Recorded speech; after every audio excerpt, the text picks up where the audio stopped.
Want to know why your parents won't support your choice to pursue pro wrestling as a career option or even as a hobby? We're going to break down their reasoning next.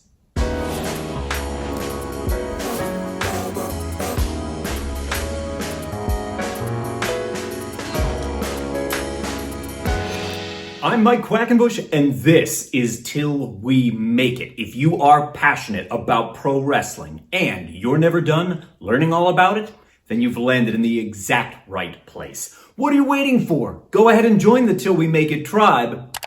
Subscribe right now. I want to shout out my newest patrons at the top of today's episode, so welcome aboard James, Noah, and Julius. I am pleased to be adding them to my awesome roll call of patrons, and it could be you I'm shouting out in next week's episode. It could be your name appearing in the roll call of patrons at the end of every single Till We Make It. To become part of our Patreon community, jump on the link, which you will find down below in the descriptus. Here's a little behind the scenes of Till We Make It. My YouTube analytics have told me for some time now that a giant chunk of my audience is teenagers. So it doesn't surprise me that over the last 11 or 12 days, I got 3 separate emails as well as 3 separate DMs, all basically asking the same kind of question, telling me a little bit of their story and dancing around the very same topic. And that's how I knew it was time to make this video. You want to understand why your parents don't support your choice to pursue pro wrestling as a career option or as a hobby.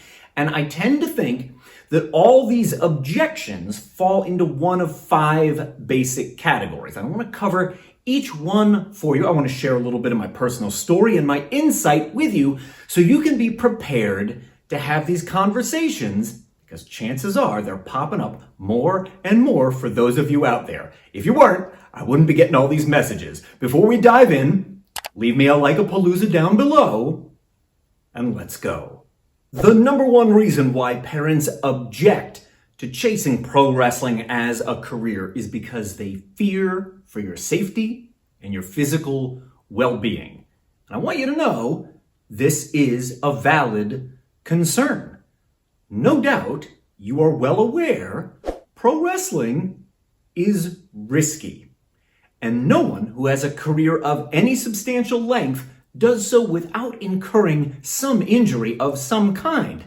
Now, some people manage to steer clear of very serious injuries for the entirety of their wrestling career, but those wrestlers are few and far between. It's okay to let your family know you share in this concern. You don't want to break bones. You don't want to wake up in the hospital. Nobody does. But you can demonstrate your seriousness about this and your maturity on the topic by being the one to bring it up in conversation rather than waiting for someone else to introduce it into the argument as an objection. And you need to have a plan that puts medical insurance in place for you, either because you live in a country where the health system has been nationalized or because you and your family get medical insurance from a third-party provider. The second most common objection parents have to pursuing a pro wrestling career is the lack of long-term prospects or financial stability. And this is a real concern shared by working pros in wrestling right now. Why? Because pro wrestling doesn't come with a 401k or a retirement plan. It's incumbent on you to put your own financial plan in place, to save and invest wisely, and to manage your own money with discipline. It's also why many parents will encourage you to have a plan B. When they're talking about going to a college or a university to finish your degree, this is what they're talking about, having an avenue to another line of work you could fall back on in the event that you can't make a living in professional wrestling. And that's a smart strategy. So if you want to address this objection, show that you've considered a plan B in your financial planning in the event that pro wrestling doesn't end up paying quite as well as you might hope. Take a second, will you, and look at what's crawling across the bottom of this screen. Right now are the topics of actual Patreon exclusive videos I have made. These are videos I've got topics on that you'll never see here on the channel because they're exclusively available to my patrons. And you can unlock all of them starting for as little as $5 a month.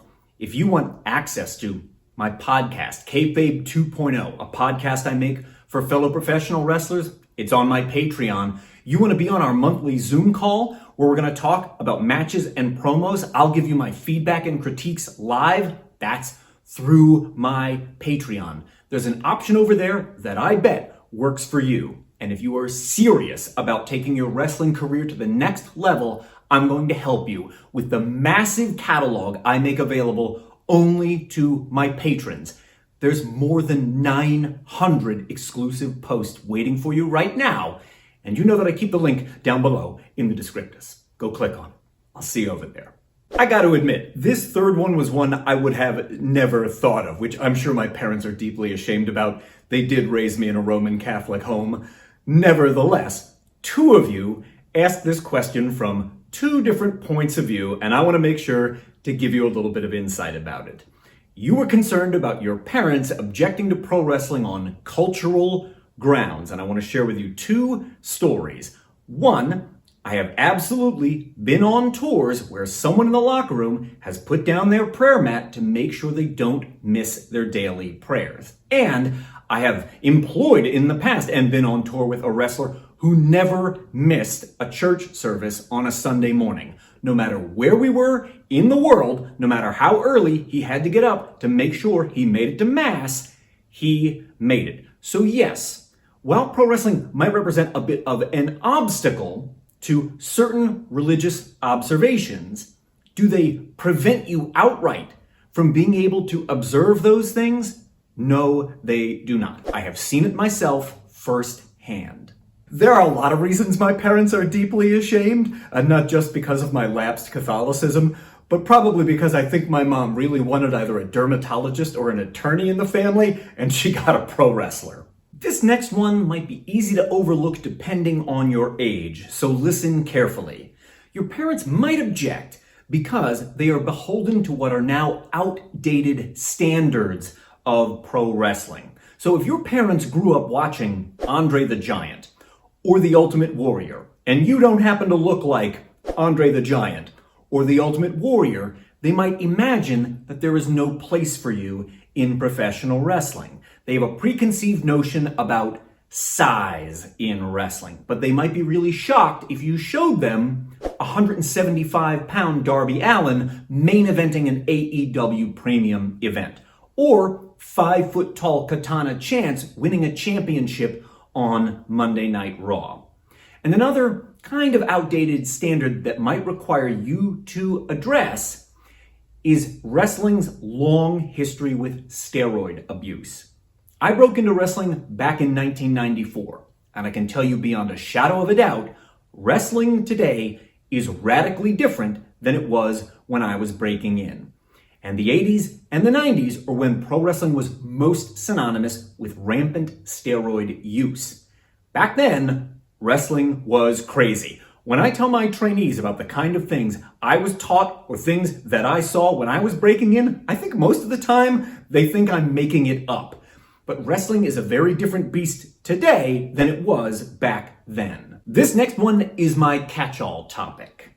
Your family is unlikely to support your pro wrestling choice if their view of wrestling is that it is trash entertainment, that it is lowbrow, or they're otherwise tangled up in the prickly notion of what is fake. And I want you to know, I've heard it all before. I have been told that I'm essentially scamming the uneducated masses because wrestling tricks them into thinking what they're seeing is real combat. A member of my family told me to my face, I make a dishonest living because what I do is fake. These are real objections people have, and you and I know that almost every single one of these is rooted in some ignorance. And the best thing you can do is shine a bright, illuminating light by bringing some education and some rationale to the conversation, but that will never be enough. You're also going to have to deploy some empathy when having this conversation. You're going to need to try to see their point of view if you want any hope of reversing their opinion, of getting them to see things from a fresh perspective. The knowledge itself will not be enough. You must also be empathetic throughout the conversation if you want them to give up any ground. And if you're looking for some talking points on this exact topic, I can think of no better place for you to start than the speech which is appearing on screen right now. If you've never seen it, you need to. If you haven't seen it in a while, now's a great time to revisit it. It's fantastic. And this guy, he's a snappy dresser. I wonder whatever happened to him. There's also a link to my Patreon. Thanks.